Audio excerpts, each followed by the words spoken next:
सर्वमंगल मांगल्ये शिवे सर्वार्थ साधके शरणके त्र्यंबके गौरी नारायणी नमोस्तुते। जय माता दी। आप सभी का मेरे YouTube चैनल पर हार्दिक स्वागत है। जैसे कि आप जानते हैं चैत्र नवरात्र शुरू हो चुके हैं, तो सबसे पहले आप सबको चैत्र नवरात्र की और हिंदू कैलेंडर के हिसाब से नया साल भी शुरू हो चुका है, तो उसकी बहुत बहुत बधाई हो। और उम्मीद करती हूँ कि आप सब अच्छे होंगे, मैं भी अच्छी ही हूँ। तो चलिए, जैसे मैंने आज नवरात्रि का पहला दिन है, पूजा की है, आप देख ही रहे हैं कि पूजा हो चुकी है। तो पूजा करने के बाद ही मैंने वीडियो बनाया है ये, तो मैंने सोचा क्यों ना आप सबके साथ इस पूजा की सरल और आसान विधि को शेयर करूँ। तो नवरात्रि की जैसे कि पूजा करते हैं तो आप एक अलग से चौकी भी लगा सकते हैं, और अगर आपके मंदिर में स्थान है तो वहाँ पर भी आप पूजा कर सकते हैं नवरात्रि की। तो मैंने सबसे पहले जिस जगह पर पूजा करनी है उस जगह को गंगा जल से शुद्ध कर लिया है। अगर आपको हल्दी से शुद्ध करना है तो नीचे शुद्धिकरण के बाद आप हल्दी से स्वास्तिक बना दें। उसके बाद चौकी के ऊपर या जिस स्थान पर आप पूजा कर रहे हैं लाल रंग का नया कपड़ा बिछाएं, क्योंकि माता रानी को लाल रंग प्रिय है, इसलिए लाल रंग का कपड़ा नवरात्रि पूजन में बिछाया जाता है। फिर हमारे पास माता रानी का इस तरह से विग्रह है। अगर आपके पास मूर्ति है तो आप मूर्ति की भी पूजा कर सकते हैं। तो मेरे पास विग्रह है तो मैंने विग्रह की ही पूजा की है। तो माता रानी को स्नान कराने के बाद मैंने उन्हें नए वस्त्र पोशाक पहना दी है और हल्का ही श्रृंगार किया है, क्योंकि गर्मी का टाइम है और जैसे हमें गर्मी लगती है तो भगवान को भी गर्मी लगती है। तो उस हिसाब से मैंने हल्के कपड़े पहनाए हैं माता रानी को और साथ ही हल्का श्रृंगार किया है। तो सबसे पहले हमें एक कलश तैयार करना है जिसके ऊपर हमें नारियल रखना है। तो सबसे पहले मैं कलश तैयार किया है। मैंने कलश लेकर उसके ऊपर स्वास्तिक बनाए। आप रोली से पूरा स्वास्तिक का चिन्ह बनाने के बाद कलश के अंदर आप जल भरें और कलश के जो गर्दन होती है गले पर आपने कलावा बांधना है, या तो 3 बार लपेटें या 5 बार या 7 बार। तो आपने जैसे कलश लिया है, कलश के अंदर हमने पानी डाला और उसके अंदर हमें कलश को खाली नहीं रखना होता पानी के। तो उसके अंदर हमने हल्दी की गांठ डाली है, थोड़े अक्षत, फूल, रोली, कलावा, वस्तुरूपी, और आप एक सिक्का डालें, चांदी का सिक्का भी डाल सकते हैं इसके अंदर, और 2 लौंग के जोड़े। और लौंग के जोड़े हमेशा फूल वाले ही होने चाहिए, वही डाले जाते हैं। और साथ में इलायची डाली है। उसके बाद एक पुष्प डाल के हमने उसके ऊपर एक छोटी कटोरी रखी है और कटोरी में थोड़े साबुत अक्षत जो चावल के दाने होते हैं वो डाले हैं। और उसकी भी पूजा करके हमने नारियल इस तरह से लिया है, जटा वाला नारियल जो पानी का होता है, उस नारियल पर स्वास्तिक बनाया है। स्वास्तिक बनाने के बाद मैंने लाल रंग की चुन्नी से नारियल को लपेटा है और इस तरह से उस पर वस्तुरूपी कलावा भी लगाया है ताकि चुन्नी भी निकले ना। और फिर उसके बाद सबसे पहले हर पूजा में जैसे गणपति जी की पूजा होती है तो गणपति जी को भी शुद्धिकरण करके मैंने यहाँ विराजमान किया है। उनको विराजमान करने से पहले थोड़े अक्षत रखे हैं और एक दीप जलाया है, क्योंकि पूजा कोई भी होती है उसमें सबसे पहले एक दिया ज़रूर जलाना चाहिए। और इसी तरह से माता रानी को विराजने से पहले भी उनके नीचे थोड़े अक्षत के दाने रखे हैं और उन पर ही विराजमान किया है। फिर गणपति जी की पूजा की है। सर्वप्रथम उनको हमने कलावा वस्तुरूपी चढ़ाया, अक्षत चढ़ाए, रोली का टीका और चंदन का टीका लगाया। आप चाहें तो दूर्वा घास भी चढ़ा सकते हैं, लेकिन मैंने सिर्फ फूल ही चढ़ाए थे गणपति जी को। उसके बाद पुष्प चढ़ाने के बाद फिर मैंने माता रानी की पूरी विधि विधान से पूजा की। ऐसे ही माता रानी को वस्त्र पहनाने के बाद मैंने उनको तिलक लगाया। तिलक लगाने के बाद, क्योंकि वस्त्र तो पहना चुकी थी लेकिन एक फिर भी कलावा चढ़ाया और उसके बाद अक्षत और कुमकुम का तिलक लगाया। फिर माता रानी को एक लाल रंग की नई चुनरी पहनाई, क्योंकि आज के दिन नवरात्रि में कहते हैं माता रानी को नई चुनरी ओढ़नी चाहिए। तो उनको चुनरी पहनाई, उनके ऊपर पुष्प चढ़ाए। और इस तरह से बाकी देवी देवताओं की, गणपति जी के साथ अगर आप गौरी जी की पूजा करते हैं तो आप गौरी जी की भी इसी तरह से पूजा करें, शुद्धिकरण करके उनको स्थान दें अक्षत के ऊपर। और उसमें आप सबसे पहले कलावा चढ़ाएं और फिर उसके बाद तिलक लगाएं। तिलक के बाद आपने अक्षत चढ़ाने हैं और पुष्प चढ़ाने हैं। और जब भी कोई पूजा करते हैं आप, तो अगर आप देवी जी की पूजा कर रहे हैं नवरात्रि में, तो आप उनका मन ही मन ध्यान करके उनको हाथ जोड़ के आवाहन करें पहले भगवान को।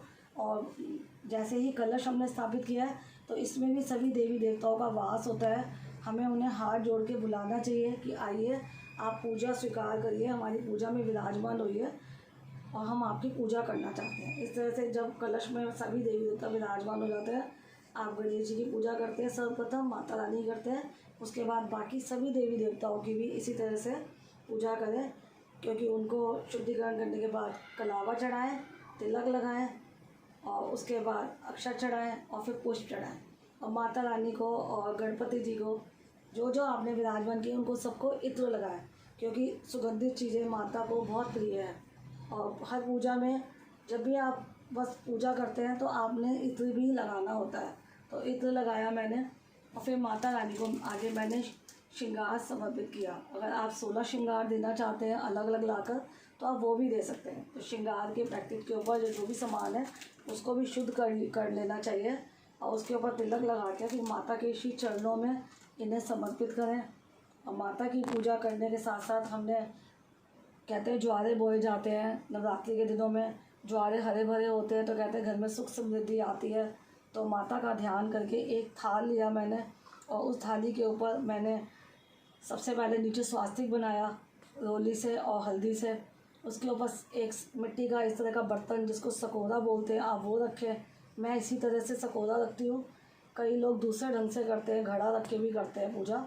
और उसके अंदर स्वास्तिक बनाने के बाद हमने मिट्टी को साफ छान करके ताकि उसमें कोई कंकड़ ना हो, इसमें मैंने मिट्टी रखी। फिर मैंने उसके अंदर ज्वारे डाले, ये देख रहे हैं आप कि इसमें मैंने ज्वारे भी डाले हुए हैं। और उसके बाद मैंने जल का हल्के हाथ से ऐसे ऐसे छिट्टा देना है, ज़्यादा जल नहीं डालना क्योंकि ज्वारों को उगने में फिर मुश्किल होती है, ज़्यादा मॉइस्चर हो जाए। और आप सकोरे को भी इस तरह से सजा सकते हैं कुमकुम से और तिलक हल्दी से।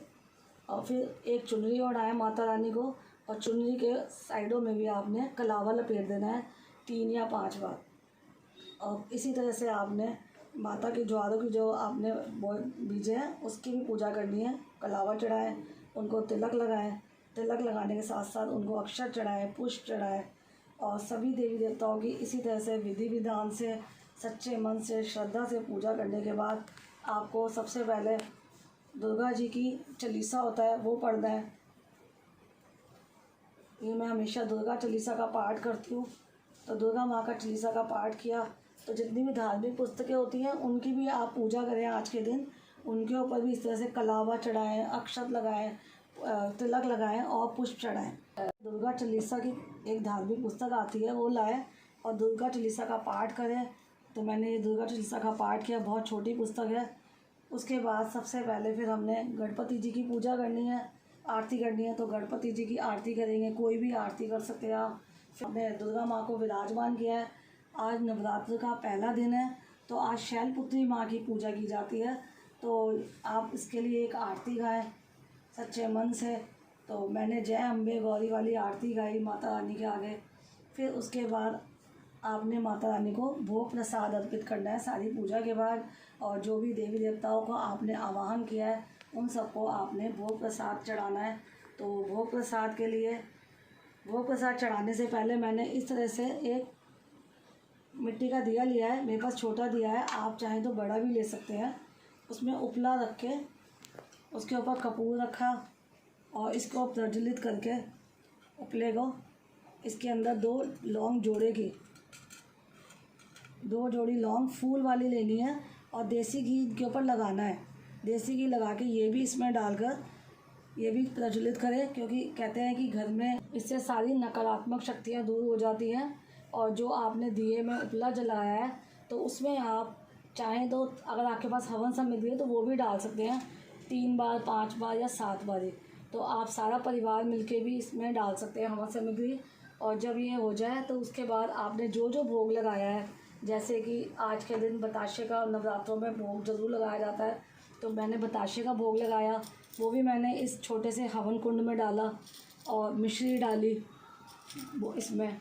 और आपने अगर पंचमेवे का भोग लगाया है, मैंने पंचमेवे का भोग लगाया है, तो पंचमेवा भी आप थोड़ा थोड़ा सा आप दिया बड़ा लें और उसमें पंचमेवे का प्रसाद भी डालें। और जो भी आपने ये सब डालने के बाद आपने हाथ जोड़ के उनसे क्षमा मांगनी है कि कोई पूजा के दौरान गलती हो गई हो तो क्षमा करें। और फिर सारा भोग आपने बताशे का, मिश्री का, मैंने मूंगफली का कच्चा दाना लिया है, कहते हैं पूजा में ये भी ज़रूर चढ़ाना चाहिए, तो इनका भोग लगाया। उसके बाद पंचमेवे का भोग लगाया और उसी तरह से मैंने फल का भोग लगाया, संतरे का, केले का भोग लगाया। तो ये सारे भोग लगाने के बाद आपने माता रानी और सभी देवी देवताओं के लिए जल भी ज़रूर रखना है सामने, क्योंकि कहते हैं हम भी खाना खाते हैं तो पानी ज़रूर पीते हैं। तो इसी तरह से एक छोटे से लोटे में जल भर के भगवान के आगे रखें और प्रार्थना करें कि जब भी आपको प्यास लगे तो आप जल का भोग भी ज़रूर ग्रहण करें। इस तरह से फिर मैंने ये पूजा पूरी समाप्त की। तो जब एक चीज़ और कहना चाहूँगी कि नवरात्रि के दिनों में दुर्गा सप्तशती का पाठ ज़रूर करना चाहिए हमें। तो इस तरह की पुस्तक आती है, तो इसमें 13 अध्याय होते हैं और स्रोत होते हैं, और अगला स्रोत, कवच और बाकी सारे होते हैं। इसकी मेरी एक वीडियो अलग से आपको मेरे चैनल पर मिल जाएगी। तो इस तरह का दुर्गा सप्तशती का पाठ आप डेली करें। आप 2 अध्याय या 3 अध्याय अपने हिसाब से, आप दिन के हिसाब से बांट लें कितने आपको पाठ करने हैं, तो आप वो पाठ डेली करें। और दुर्गा जी का पाठ करना बहुत अच्छा होता है।